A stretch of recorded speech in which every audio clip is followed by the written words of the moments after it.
지금 미국 하버드 대학교에서 난리가 났습니다. 세계 최고의 석학들과 미래의 지도자들이 모인 국제 포럼 현장에서 대한민국이 머지않아 소멸할 것이라는 충격적인 예언이 터져 나왔기 때문인데요. 중국과 독일에서 온 엘리트 학생들마저 얼마 전 2,400만 유튜버가 업로드한 한국은 이미 끝났다는 제목의 영상을 언급하며 끔찍한 인구 절벽과 경제 추락으로 한국이 결국 지도상에서 사라질 운명이라는 주장을 펼쳤다고 합니다. 하지만 모두가 조용히 공감하던 그때 단 한 명의 학생이 이에 외롭게 맞섰는데요. 세계적인 석학들의 조롱과 압박 속에서도 이 학생은 누구도 반박할 수 없는 진실을 공개하며 판세를 완전히 뒤집어 놓았다고 합니다. 심지어 발표 도중 해당 학생은 누구도 예상치 못한 갑작스러운 난관에 부딪혔지만 이를 의연하게 극복하는 모습으로 현장의 모든 이들에게 기립박수까지 받았다는데요. 그렇다면 이 학생이 공개한 숨겨진 진실은 과연 무엇인지, 그리고 그를 가로막았던 돌발 상황은 무엇이고 이를 어떻게 해결한 건지 함께 알아보러 가실까요? 이야기를 시작하기 전에 구독과 좋아요는 눌러주셨나요? 늘 응원해 주셔서 감사합니다. 안녕하세요. 저는 하버드 대학교 케네디 스쿨에서 국제관계와 미래 예측을 가르치고 있는 리처드 캠벨이라고 해요. 오랜 교수 생활 동안 수많은 학술 행사를 주관하고 지켜봐 왔지만 얼마 전 제가 직접 사회를 맡았던 한 국제 포럼에서의 경험은 제 기억 속에 아주 강렬하게 남아 있습니다. 세상을 바라보는 제 관점에도 적지 않은 영향을 주었다고 할 수 있을 정도로 인상 깊은 자리였는데요. 오늘 그 이야기를 여러분께 한번 들려드릴까 합니다. 그날 저희 케네디 스쿨에서는 글로벌 인구 변화와 국가 경쟁력의 미래라는 다소 무겁지만 매우 중요한 주제로 국제 포럼이 열렸어요. 세계 각국의 뛰어난 젊은 학생들과 저명한 동료 교수님들이 참석하셔서 강당은 시작 전부터 지적인 열기로 가득했죠. 저 역시 사회자로서 토론이 원활하고 생산적으로 진행될 수 있도록 최선을 다해야겠다는 책임감을 느끼며 단상에 섰습니다. 포럼 시작 시간이 되고 저는 간단한 개회사를 마친 뒤 첫 번째 발표자로 중국에서 온 왕치앙 학생을 소개했습니다. 아주 자신감 넘치는 태도의 학생이었는데 무대에 오르자마자 그 학생의 등 뒤 스크린에 발표 제목이 나타났죠. 한국, 인구 절벽과 예고된 소멸. 그 제목을 보는 순간 강당 안의 공기가 싸늘하게 변하는 것이 느껴졌어요. 너무나 직설적이고 도발적인 제목이었기 때문이죠. 참석자들 사이에서 작은 술렁임이 일었고 저 역시 약간의 우려를 느끼기 시작했습니다. 객석 한쪽에 앉아있던 한국 학생, 이현우 학생의 얼굴이 굳어지는 것이 보였고요. 왕치앙 학생은 아랑곳하지 않고 또렷한 목소리로 발표를 시작했어요. 여러분, 오늘 저는 한국이라는 국가가 직면한 심각한 인구 위기에 대해 말씀드리고자 합니다. 그는 스크린에 한국의 합계 출산율 변화 그래프를 띄웠습니다. 1970년대 이후 가파르게 하강하다 최근 바닥에 닿을 듯 위태로운 모습이었죠. 그는 레이저 포인터로 마지막 지점을 가리켰습니다. 0.72명. 2023년 기준 한국의 합계 출산율입니다. 이는 인류 역사상 전례 없는 최저 수치입니다. 그의 목소리가 강당을 메웠죠. 단순히 인구가 줄어드는 문제가 아닙니다. 인구 유지를 위한 최소 수치인 대체 출산율 2.1명의 3분의 1에도 미치지 못하는 이 숫자는 문자 그대로 국가의 소멸을 의미합니다. 객석 곳곳에서 낮은 탄식이 흘러나왔어요. 저 역시 저 숫자가 가지는 무게를 잘 알기에 마음이 무거워졌습니다. 왕치앙 학생은 다음 슬라이드에서 간단한 수학적 모델을 제시했어요.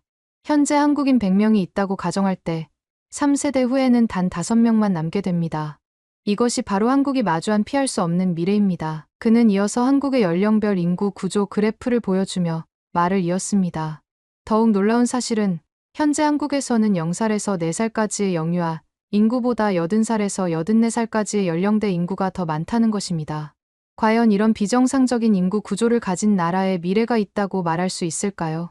그의 날카로운 질문에 현우 학생의 얼굴은 더욱 굳어졌습니다. 반박하고 싶어도 할 수 없는 상황이었죠. 왕치앙 학생의 발표가 끝나고 잠시 무거운 침묵이 흘렀습니다. 그때 객석 앞줄에 앉아있던 독일 학생 루카스 슈미트가 손을 들었어요. 저는 그에게 발언권을 주었죠. 루카스 학생은 왕치앙 학생과는 달리 아주 차분하고 학구적인 분위기의 친구였습니다. 그는 자신의 노트북을 프로젝터에 연결하며 말문을 열었어요. 왕치앙 학생의 분석에 깊이 공감합니다. 그리고 저는 이 인구 문제가 필연적으로 한국 경제의 붕괴로 이어질 것이라는 점을 말씀드리고자 합니다. 최근 독일 출신의 2,400만 유튜버가 한국은 이미 끝났다는 주제로 영상을 만들었던데 해당 영상이 유튜브에서 한 달도 안 된 시간 안에 1,000만 조회수를 달성한 것만 봐도 이미 전 세계가 이 내용에 공감한다는 반증이라고 볼 수 있죠. 이어지는 독일 베를린 경제연구소의 최신 분석 결과를 보십시오. 스크린에는 복잡한 경제 모델 시뮬레이션 화면이 나타났습니다. 분석에 따르면 한국의 생산 가능 인구는 2060년에는 현재의 절반 수준인 약 1,700만 명으로 줄어들 것으로 예측됩니다. 생산과 소비의 주축이 무너지는 것이죠. 그는 이어서 한국의 국내 총생산 성장률 예측 곡선을 보여주며 설명했어요. 모델은 한국의 국내 총생산이 2040년을 정점으로 찍은 후 영구적인 마이너스 성장 국면에 진입할 가능성이 높다고 예측합니다. 회복 불가능한 경제 침체에 빠질 수 있다는 경고입니다. 루카스 학생의 설명은 냉정하고 논리적이었습니다. 그의 말 한마디 한마디가 마치 한국 경제에 대한 부정적인 판결처럼 들렸죠. 현우 학생은 주먹을 꽉 쥔 채 스크린을 응시하고 있었어요. 루카스 학생은 마지막으로 국민연금 고갈 시점 예측 그래프를 띄우며 말을 이었습니다. 더욱 심각한 문제는 국민연금입니다. 현재 시스템이 유지된다면 한국의 국민연금은 2055년경 완전히 고갈될 것으로 예상됩니다. 미래 세대는 연금을 내고도 노후에 아무런 보장을 받지 못하는 끔찍한 상황에 직면하게 될 것입니다. 그의 발표가 끝나자 강당 안의 분위기는 더욱 무겁게 가라앉았습니다. 저는 사회자로서 다시 마이크를 잡고 분위기를 수습하려 애썼어요. 매우 흥미롭고 또 다소 충격적인 분석이었습니다. 제시된 수치와 데이터만 본다면 한국의 미래가 상당히 불투명해 보이는 것은 부인할 수 없겠군요. 저는 객석을 둘러보며 물었습니다. 혹시 이 두 분의 분석에 대해 다른 의견을 가진 분이 계신가요? 객석은 물을 끼얹은 듯 조용했어요. 모두가 앞선 발표의 충격에서 벗어나지 못한 듯 혹은 비관적인 전망에 동의하는 듯 침묵을 지켰죠. 이대로 한국의 미래는 절망적인 것으로 결론 내려지나 싶던 바로 그 순간이었어요. 객석 중간쯤에서 조용히 손 하나가 올라갔습니다. 모든 시선이 그곳으로 집중되었죠. 손을 든 사람은 바로 한국 학생, 이현우였습니다. 저도 내심 그가 나서주기를 바라고 있었기에 반가운 마음이 들었어요. 저는 약간 놀란 표정을 감추며 그를 지목했습니다. 네, 한국에서 온 이현우 학생. 말씀하시죠. 현우 학생은 천천히 자리에서 일어섰습니다. 긴장한 기색이 역력했지만 목소리는 놀랍도록 차분했어요. 교수님, 그리고 발표자분들께 질문이 있습니다. 그의 목소리는 크지 않았지만 강당 전체에 선명하게 울려 퍼졌습니다. 앞선 두 분의 분석은 매우 논리적이고 인상적이었습니다. 하지만 저는 근본적인 질문을 던지고 싶습니다. 과연 인구 통계학적 수치만으로 한 국가의 미래와 경쟁력을 단정 지을 수 있을까요? 그의 날카로운 질문에 장내 분위기가 미묘하게 바뀌기 시작했어요. 문제의 본질을 파고드는 질문이었기 때문이죠. 그는 말을 이어갔습니다. 만약 인구수가 국가 경쟁력의 절대적 지표라면 인도나 나이지리아가 세계 경제를 주도해야 하지 않을까요? 반대로 스위스, 덴마크, 싱가포르와 같은 인구 소국들의 번영은 어떻게 설명해야 할까요? 그의 논리적인 반박에 저 역시 흥미를 느끼기 시작했습니다. 몇몇 학생들도 고개를 끄덕이며 그의 주장에 귀를 기울이는 모습이었죠. 현우 학생은 자신의 노트북을 꺼내 앞으로 걸어 나왔습니다. 연단의 선 그는 잠시 객석을 둘러본 후 다시 입을 열었어요. 저는 인구 규모보다 더 중요한 것이 있다고 생각합니다. 그것은 바로 기술 경쟁력과 혁신 역량, 그리고 위기를 기회로 만드는 능력입니다. 그의 눈빛에는 강한 자신감이 서려 있었죠. 지금 이 순간에도 여러분 가방 속 노트북에는 보이지 않는 한국의 심장이 뛰고 있습니다. 그의 말은 수수께끼처럼 들렸고 객석의 호기심은 증폭되었습니다. 이제 막 한국의 반격이 시작되려는 참이었죠. 현우 학생은 노트북 화면을 메인 스크린에 띄웠습니다. 첫 화면에는 세계 반도체 시장 점유율 그래프가 나타났어요. 한국이 차지하는 푸른색 영역은 압도적이었습니다. 2023년 기준 한국은 전 세계 메모리 반도체 시장의 60% 이상을 점유하고 있습니다.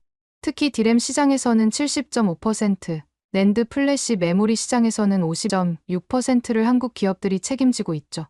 객석 곳곳에서 나지막한 감탄사가 터져 나왔습니다.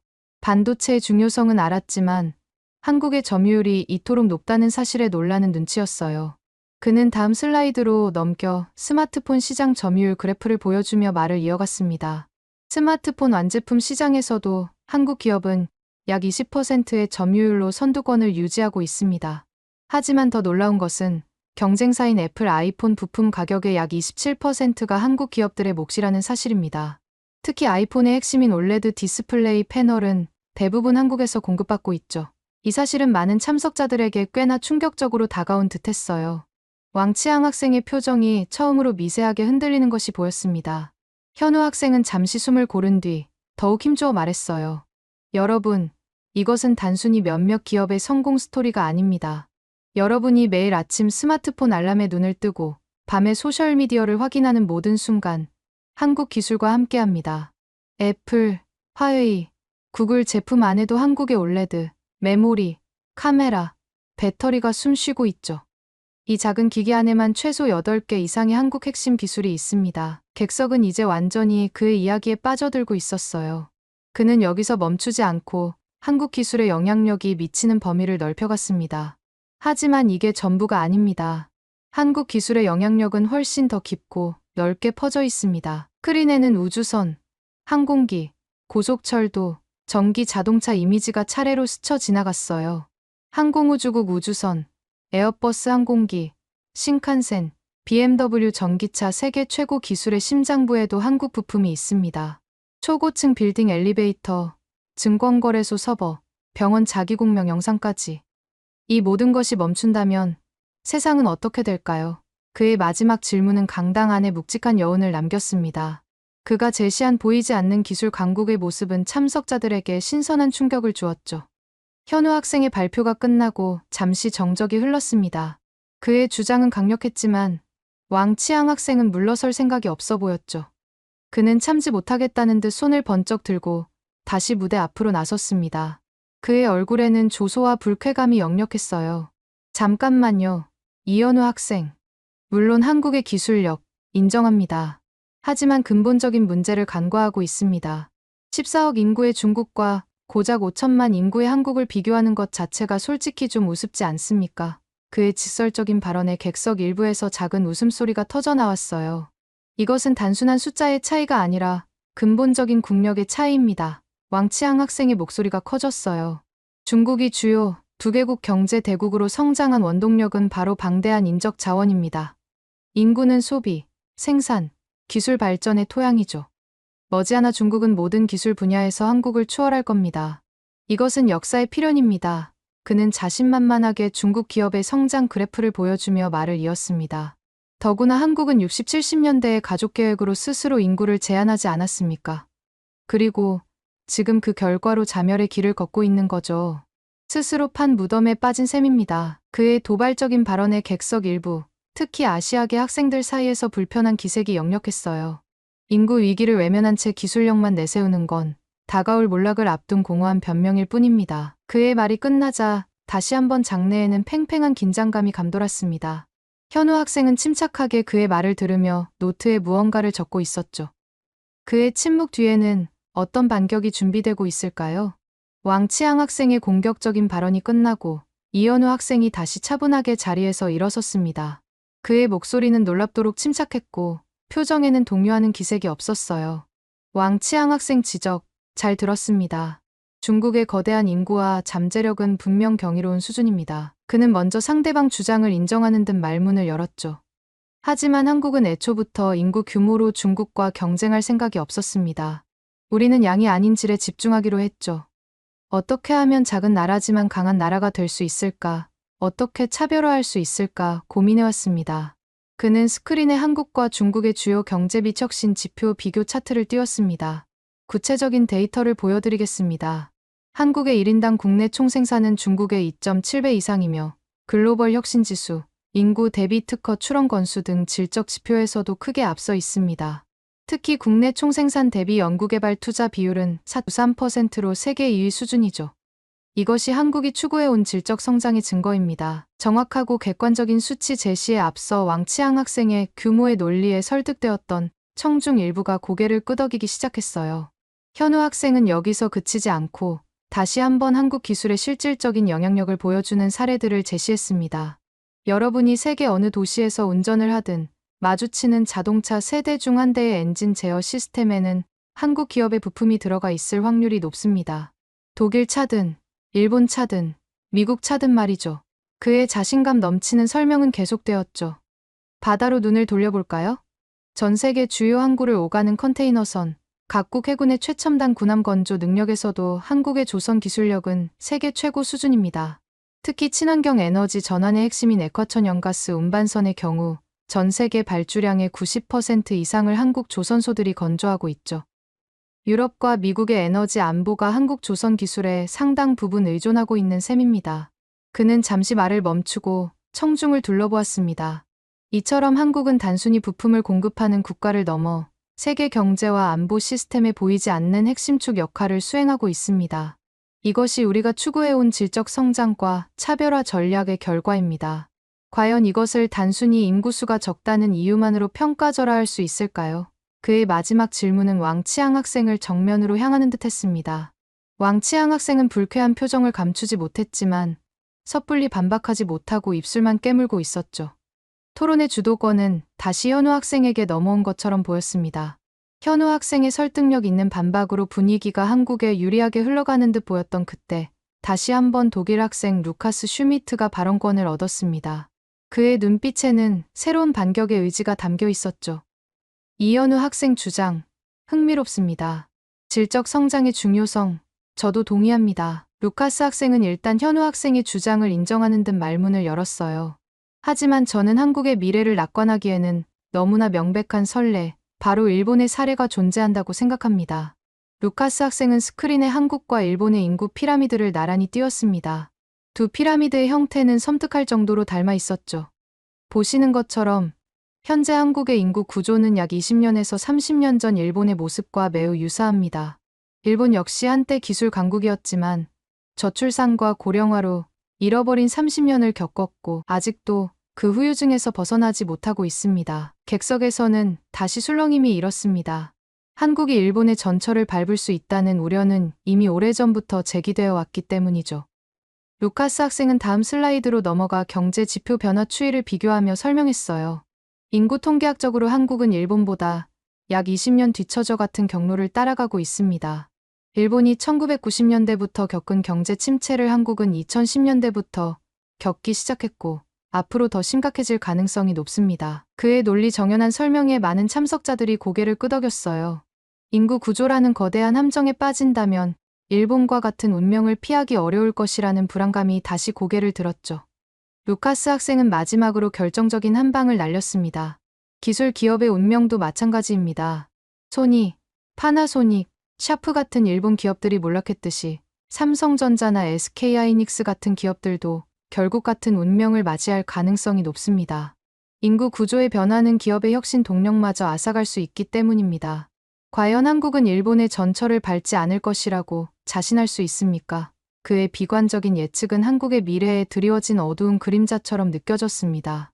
저는 사회자로서 현우 학생을 바라보며 물었습니다. 일본과의 비교라. 확실히 의미심장한 지적이군요.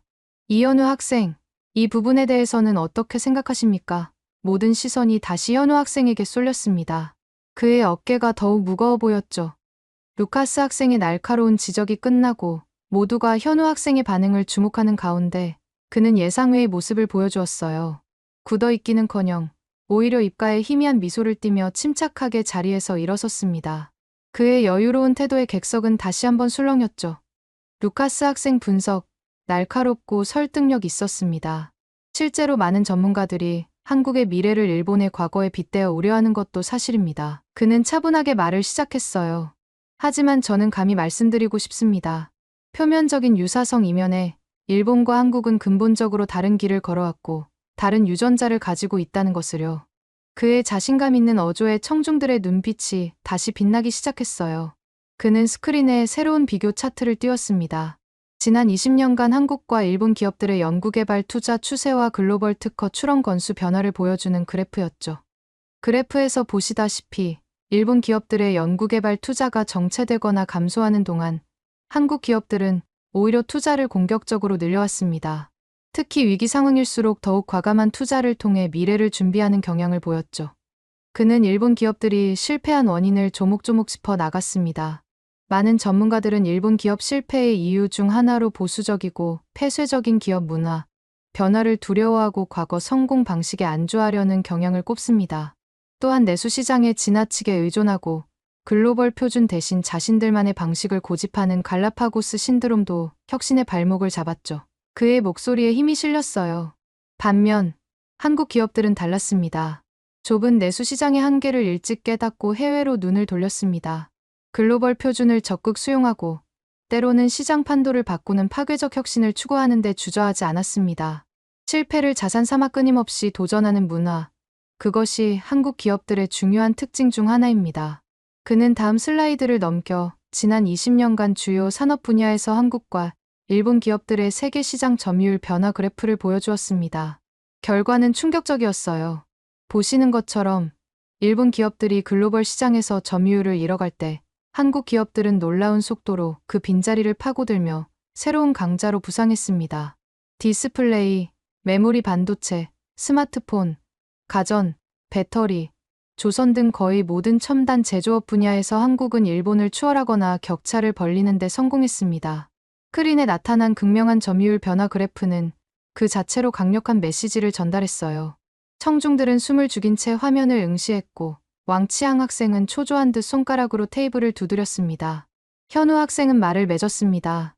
물론 인구 구조 변화는 한국에게도 큰 도전입니다.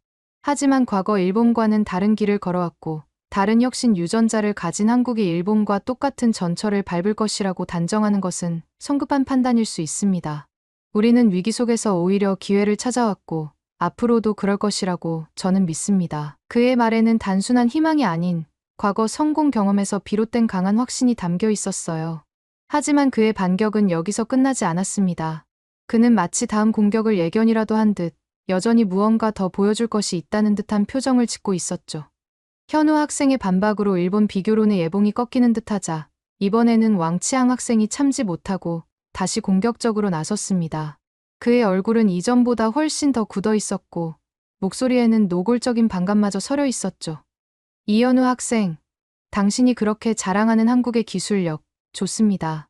혁신 유전자, 그것도 인정하죠. 그는 비꼬는 듯한 말투로 운을 뗐어요. 하지만 당신이 애써 외면하고 있는 불편한 진실이 있습니다. 그 대단하다는 한국의 기술과 경제가 결국 어디에 의존하고 있는지 아십니까? 바로 여기, 중국입니다. 그는 손가락으로 자신을 가리키며 외쳤습니다. 동시에 스크린에는 한국 주요 기업들의 국가별 매출 비중 차트가 나타났죠. 특히 삼성전자의 중국 매출 비중은 유독 높아 보였습니다. 보십시오. 삼성전자의 경우 전체 매출의 30% 이상이 중국 시장에서 발생하고 있습니다. 다른 주요 기업들도 마찬가지입니다. 만약 중국이라는 거대한 시장이 없다면 한국 수출은 급감할 것이고 당신들이 자랑하는 기업들은 심각한 타격을 입을 것입니다.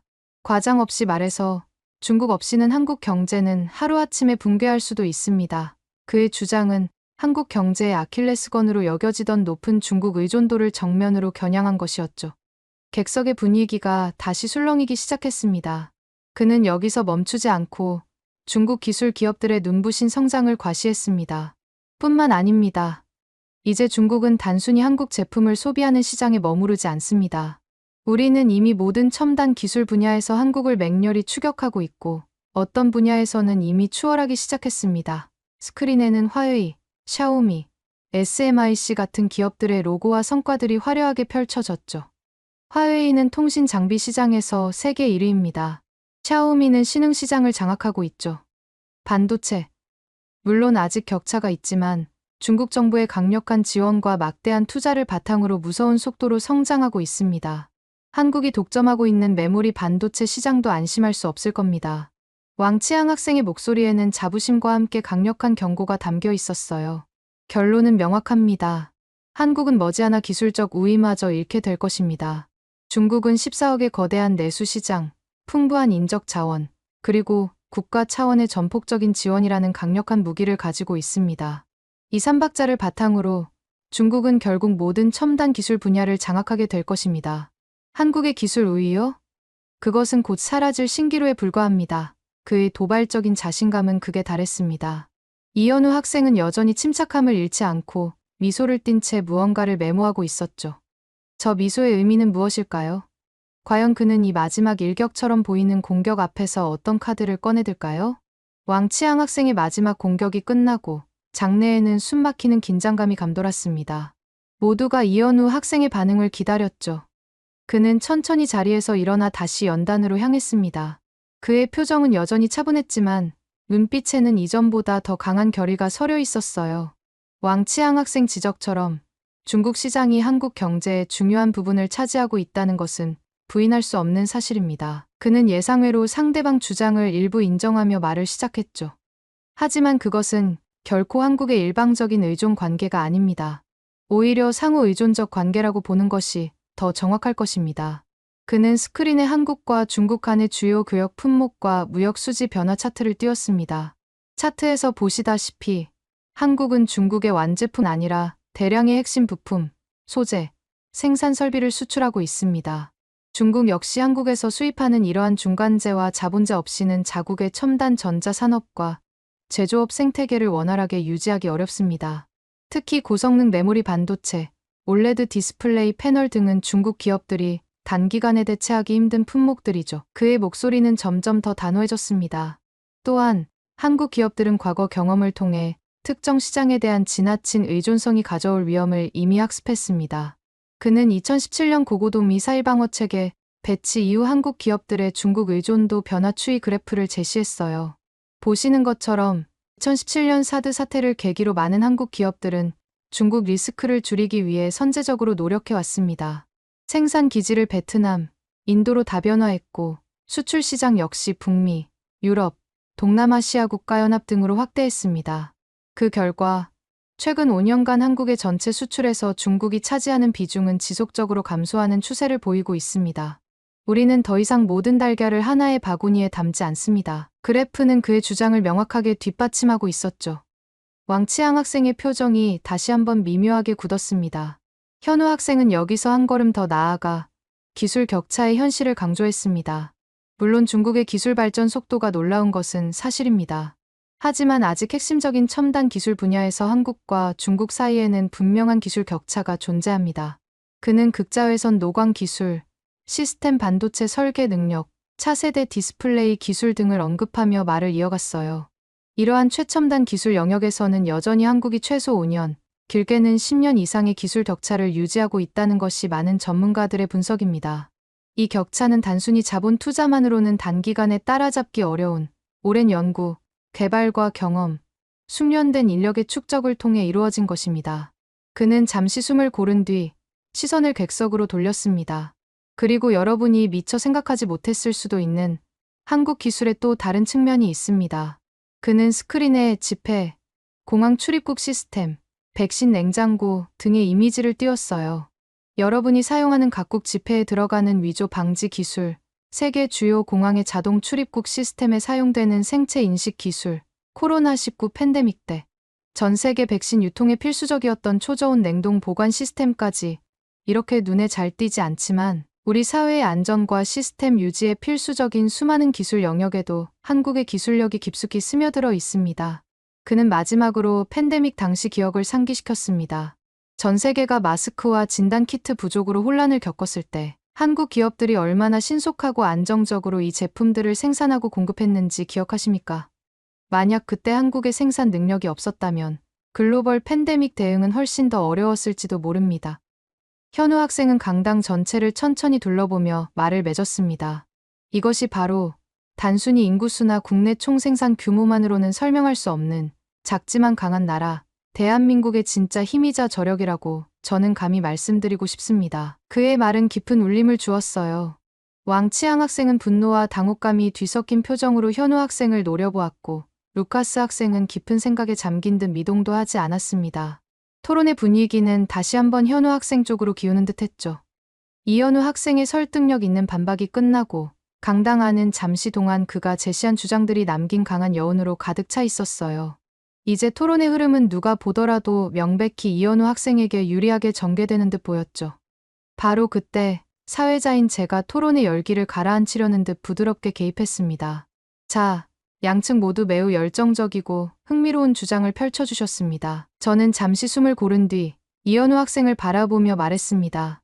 하지만 이제 감정적인 부분이나 거시적인 담론은 잠시 접어두고 좀 더 구체적인 이야기를 들어볼 필요가 있겠습니다.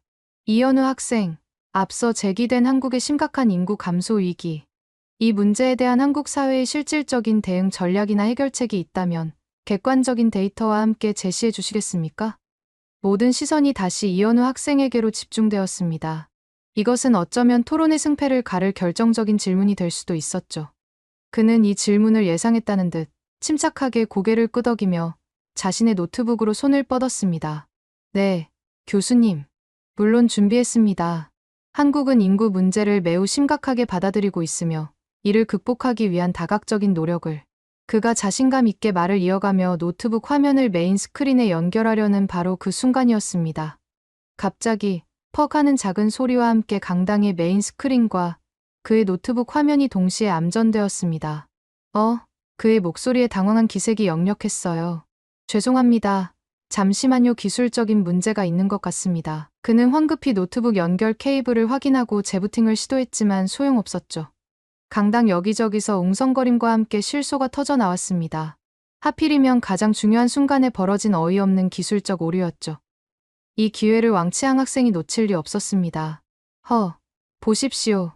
기술 강국이라더니 기본적인 발표 장비 하나 제대로 다루지 못하는군요. 루카스 학생도 거들었어요. 결국 해결책은 없고 기술 자랑만 하려던 것 아닌가 하는 의구심이 드는군요. 그들의 조롱 섞인 말들이 이현우 학생의 귀에 날카롭게 박혔습니다. 그의 얼굴에는 당혹감과 함께 땀방울이 맺히기 시작했죠. 바로 그때 제가 시계를 확인하며 알렸습니다. 이현우 학생, 유감이지만 발표 시간이 거의 다 되었습니다. 설상가상, 시간적 압박까지 더해진 최악의 상황이었죠.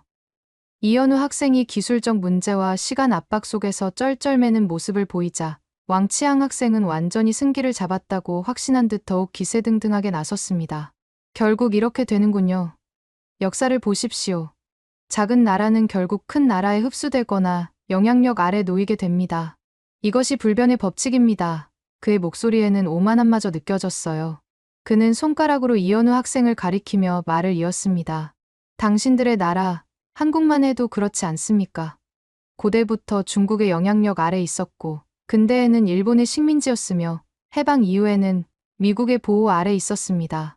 이것이 당신들이 부정할 수 없는 역사적 사실 아닙니까? 장내 분위기가 급격히 싸늘해졌습니다. 그의 발언은 매우 모욕적인 언사였기 때문이죠. 제가 제지하려 했지만 왕치앙 학생은 멈추지 않았습니다. 5천만 인구의 작은 나라가 강대국 틈바구니 속에서 무슨 독자적인 생존과 번영을 논한다는 말입니까? 순진한 망상일 뿐입니다. 그는 한국의 암울한 미래를 단정 지었습니다. 인구 감소와 고령화로 인해 한국은 10년 내에 중국의 기술적, 경제적 식민지가 될 것입니다. 이것이 현실입니다. 그의 마지막 말은 비수처럼 이현우 학생의 가슴에 꽂히는 듯했습니다. 발표 실패에 이어 쏟아지는 역사적 모욕과 미래에 대한 저주. 그는 과연 이 최악의 상황 앞에서 이대로 무너질 것인가?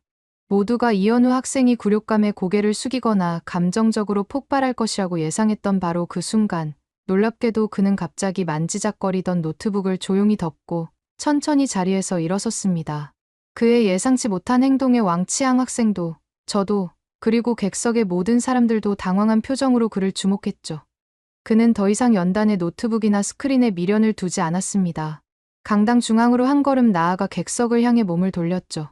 그의 얼굴에는 분노나 당혹감 대신 알 수 없는 깊은 침잠과 결연한 의지가 어려 있었습니다. 준비한 자료를 보여드리지 못해 유감입니다. 그의 목소리는 놀랍도록 차분했지만 그 안에 담긴 무게감은 이전과 달랐습니다. 하지만 때로는 숫자로 표현된 데이터보다 더 중요하고 강력한 진실이 존재한다고 생각합니다. 그는 잠시 숨을 고른 뒤 조용하지만 힘 있는 목소리로 말을 이어갔습니다. 왕치앙 학생은 역사를 말했습니다. 좋습니다. 그럼 저도 한국의 역사에 대해 이야기하겠습니다. 그의 눈빛이 객석을 천천히 훑었습니다. 지금으로부터 약 70여 년 전, 한국은 3년간의 참혹한 전쟁으로 국토 전체가 완전히 폐허가 되었습니다. 모든 산업 기반이 파괴되었고 수백만 명의 사람들이 목숨을 잃거나 이산가족이 되었습니다. 1960년대 초, 한국의 1인당 국민소득은 고작 79달러였습니다. 당시 세계 어느 누구도 한국이 다시 일어설 것이라고 기대하지 않았습니다. 그의 목소리는 담담했지만 듣는 이들의 가슴을 저미는 무언가가 있었어요. 하지만 우리는 포기하지 않았습니다. 잿더미 속에서 배고픔과 싸우며 맨손으로 공장을 짓고 다리를 놓았습니다. 우리도 한번 잘 살아보자는 열망 하나로 밤낮 없이 일하고 또 일했습니다. 그리고 그 결과 반세기 만에 한국은 원조를 받던 나라에서 원조를 주는 나라로 세계 10위권 경제 대국으로 성장했습니다. 이것은 기적이 아니라 절망 속에서도 희망을 놓지 않았던 우리 국민들의 피와 땀으로써 내려간 역사입니다. 그의 목소리가 조금씩 떨리기 시작했어요. 그 이후에도 우리에게는 수많은 위기가 닥쳐왔습니다. 그는 말을 계속했습니다. 외환위기, 글로벌 금융위기, 코로나19 팬데믹까지 우리는 끊임없이 위태로운 파도와 싸워야 했습니다. 하지만 그때마다 우리는 주저앉지 않았습니다. 오히려 위기를 발판 삼아 체질을 개선하고 더 강하게 회복했습니다. 이것이 바로 지난 70년간 한국이 걸어온 길이었습니다. 그는 주머니에서 자신의 스마트폰을 꺼내 높이 들어 보였습니다. 제가 오늘 보여드리고 싶었던 데이터들은 결국 이 작은 기계 안에 담긴 기술들에 대한 이야기였습니다. 이 안에 디스플레이, 메모리, 배터리 이것들이 바로 절망 속에서도 혁신을 멈추지 않았던 한국인의 위기 극복 유전자 그 자체입니다. 그는 다시 한번 객석을 천천히 둘러보았습니다. 그의 진심 어린 호소에 청중들은 깊이 감명받은 듯 숨죽여 경청하고 있었죠. 왕치앙 학생과 루카스 학생은 예상치 못한 감성적인 반격에 당황한 표정으로 서로를 바라볼 뿐 아무 말도 하지 못했습니다. 그는 마지막으로 미래를 향한 의지를 다졌습니다. 지금 우리가 마주한 인구 문제, 분명 거대한 도전입니다. 하지만 우리는 이 위기 또한 새로운 기회로 만들어낼 것입니다. 인공지능, 로봇, 교육 혁신, 디지털 전환으로 말이죠. 우리는 과거에도 그랬고 앞으로도 그럴 것이기 때문입니다. 그의 확신에 찬 목소리가 강당을 가득 메웠습니다. 데이터는 없었지만 그의 말 속에는 숫자를 뛰어넘는 강력한 힘과 감동이 있었죠. 토론의 흐름은 다시 한번 누구도 예상하지 못한 방향으로 흘러가고 있었습니다. 이현우 학생의 진심 어린 연설이 끝나고 강당 안에는 깊은 감동과 함께 숙연한 분위기가 감돌았습니다. 이대로 토론이 마무리되는가 싶었던 바로 그 순간 갑자기 꺼져 있던 강당의 메인 스크린이 펑 하는 소리와 함께 환하게 켜졌습니다. 모두가 깜짝 놀라 스크린을 쳐다보았죠. 화면에는 대한민국 기술 현황, 글로벌 임팩트 분석이라는 글씨가 나타나기 시작했습니다. 그의 동료가 원격으로 문제를 해결해준 모양이었어요. 아니, 이게 어떻게 된 일이죠? 저 역시 놀라움을 감추지 못하고 외쳤습니다. 객석은 다시 한번 술렁이기 시작했죠. 이현우 학생은 객석을 향해 희미하게 미소를 지으며 말했습니다. 아, 제 동료가 아마 원격으로 시스템을 복구하고 발표를 연결해준 모양입니다. 차라킴, 혹시 듣고 있다면 정말 고맙다는 말을 전하고 싶군요. 그는 다시 스크린을 향해 몸을 돌렸습니다. 교수님, 시간이 얼마 남지 않은 것을 압니다. 그러니 핵심적인 데이터만 빠르게 보여드리도록 하겠습니다. 그의 손짓에 따라 스크린에는 세계경제포럼의 미래 생산 준비 지수 관련 도표와 그래프들이 나타나기 시작했습니다. 세계경제포럼의 최신 보고서에 따르면 한국은 인공지능, 로봇공학, 바이오헬스, 신소재, 양자 컴퓨팅 등 미래 핵심 기술 분야에서 미국, 중국, 독일, 일본과 함께 5대 강국 중 하나로 꾸준히 분류되고 있습니다. 객석에서는 다시 한번 경탄의 소리가 터져 나왔죠. 하지만 정말 충격적인 데이터는 이겁니다. 그가 화면을 넘기자 글로벌 기술 공급망에서의 한국 기술 의존도 심층 분석 차트가 나타났어요. 만약 한국의 핵심 기술 생산이 단 일주일만 완전히 중단된다면 전 세계 스마트폰 생산의 약 85%, 노트북 73%, 서버 68%, 전기차 54% 생산 중단, 의료 시스템 30%, 자동차 전자제어 42%, 인터넷 데이터 센터 57% 기능 마비가 예측됩니다. 객석은 충격에 휩싸였습니다. 백악관의 2023년 비공개 보고서는 한국의 반도체 배터리 생산 중단을 글로벌 체제적 위험으로 분류했습니다. 6개월 중단 시 전 세계 국내 총생산 3.4% 감소. 왕치앙 학생과 루카스 학생은 할 말을 잃은 듯 멍한 표정이었죠. 이것은 가상이 아닙니다. 그는 실제 과거 사례들을 제시하며 주장의 신뢰도를 높였습니다. 2019년 일본의 수출 규제 때 애플, 구글 최고 경영자들이 한국으로 날아왔고 백악관은 긴급 회의를 열었습니다. 골드만삭스는 3개월 지속 시 글로벌 정보기술 공급망 붕괴를 경고했죠. 그는 이어서 2021년 텍사스 한파로 인한 삼성 오스틴 공장 중단 사태, 2020년 코로나 초기 구미 공단 가동 차질 사례 등을 언급하며 한국 공급망의 중요성을 강조했습니다. 루카스 학생의 얼굴이 하얗게 질려가는 것이 보였어요. 가장 최근 영국 HSBC는 글로벌 기술 의존도 지수를 만들었습니다. 평균 47%. 한국 기술 없이는 대부분 현대 산업이 48시간 내 생산 차질을 겪는다는 분석입니다. 왕치앙 학생의 얼굴에서 핏기가 사라졌습니다. 이현우 학생은 그를 응시하며 말했습니다. 이제 인구수만으로 국가의 미래를 논하는 것이 얼마나 위험한지 아시겠습니까? 더 이상의 설명은 필요 없었습니다. 길고 무거운 침묵 끝에 제가 마이크를 잡았습니다. 제 표정에는 복잡한 고뇌와 함께 어떤 결심 같은 것이 엿보였을 겁니다. 저는 중립을 지키려 했습니다만 학자적 양심으로 볼 때 이현우 학생의 주장이 논리적으로나 현실적으로 더 설득력이 높다고 판단됩니다. 객석이 술렁였어요.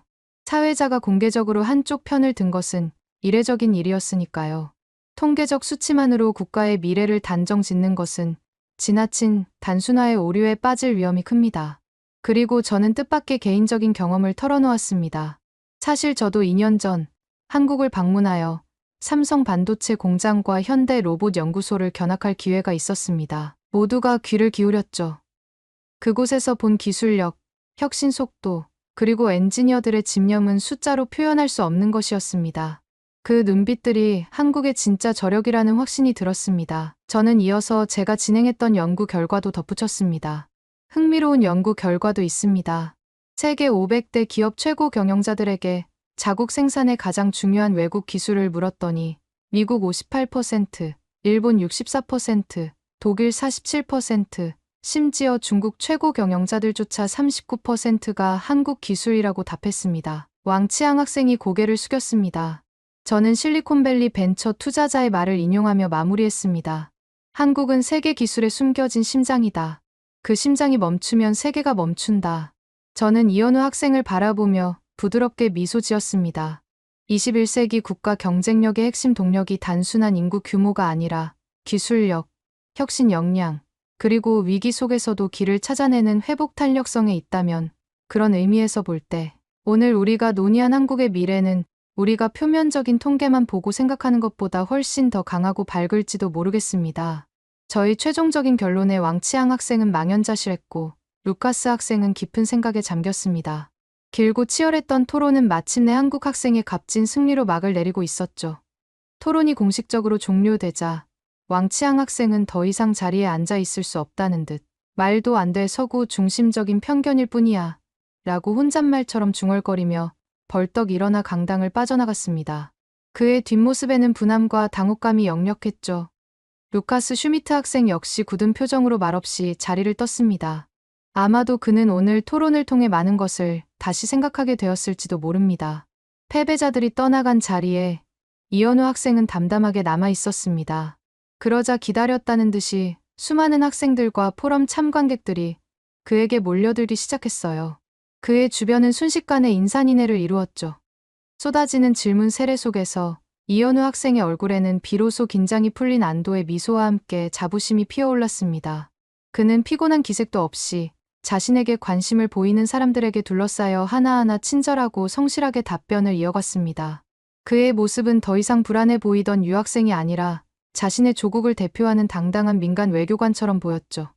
한참 동안 질문 답변이 이어지고 있을 때 제가 조용히 이현우 학생에게 다가가 악수를 청했습니다.